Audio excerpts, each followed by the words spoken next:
Good day everyone, welcome to my channel. So in this tutorial video guys, I will teach you on how to write and run a C++ program online using online compilers that are available in the internet. Before we start, I would like to say thank you so much to all my viewers, silent viewers, and supporters in my channel. Thank you for watching my videos. If you are new with my channel and then you like this video, please hit the like button. Don't forget to share and please support my channel guys by clicking the subscribe button. So let's begin.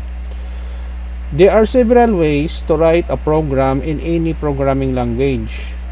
The most common one is to install the compiler or interpreter in your computer.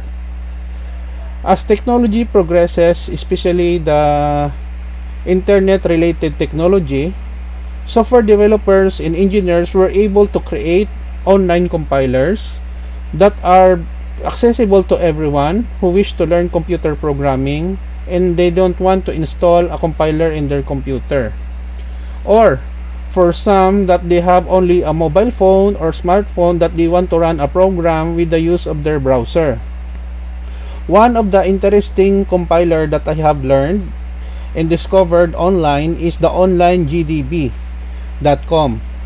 So OnlineGDB offers free online compiler that has the ability to compile several languages like C, C++, C++14, C++17, C++20, C, Turbo C, C++, Turbo C, Java, Python 3, PHP, C#, Okame, VB or Visual Basic, HTML, CSS, JavaScript, Ruby, Perl, Pascal, R, Fortran, Haskell, Assembly, Objective-C, SQLite, JavaScript, Rhino, Prolog, Swift, Rust, Go, and Bash. Okay, so in this video, I will teach you on how to write a simple C++ program and run using online GDB. Okay, so let us select our language. Let's say C++. What we can do is just write the code here.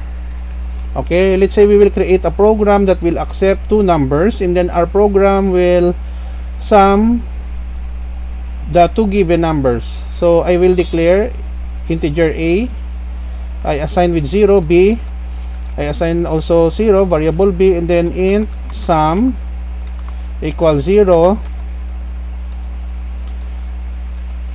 Okay, so we have here console out. Let's say give two numbers, semicolon, cin for input. We have A, we have B, and then sum equals A plus B. Okay, input, process, and then we have here the output, no? Console out, we have here new line here,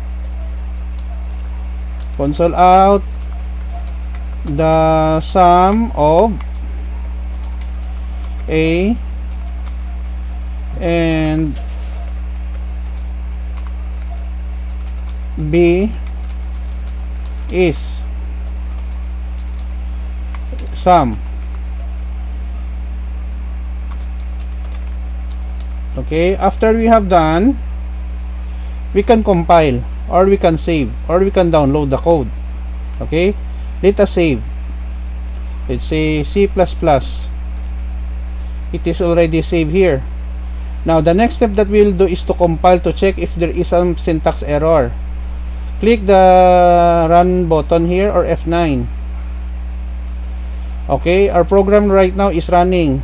Give two numbers, let's say 2 and 3. So the sum of 2 and 3 is 5. End of program. Let us save again. Okay, so let us run the program again. Give two numbers, let's say 78 and 2. The sum of 78 and 2 is 80.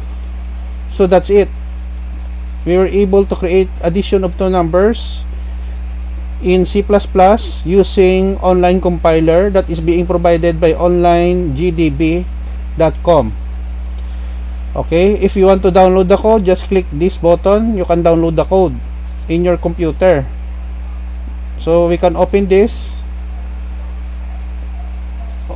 Okay, and then we can run, no? We can verify. In this example, I'm using dev C++. We can compile and run again in our local machine. It works. The same thing, online and offline, as long the code is correct. Okay, let us go back. So this is the end of our tutorial video about how to write and run a C++ program using online using onlinegdb.com. I hope that you have learned and entertained, no, along the way in this tutorial video. Thank you so much guys for watching. Don't forget to like, share, and please support my channel guys by clicking the subscribe button. See you in the next video tutorial guys. This is your friend Jake saying bye bye for now.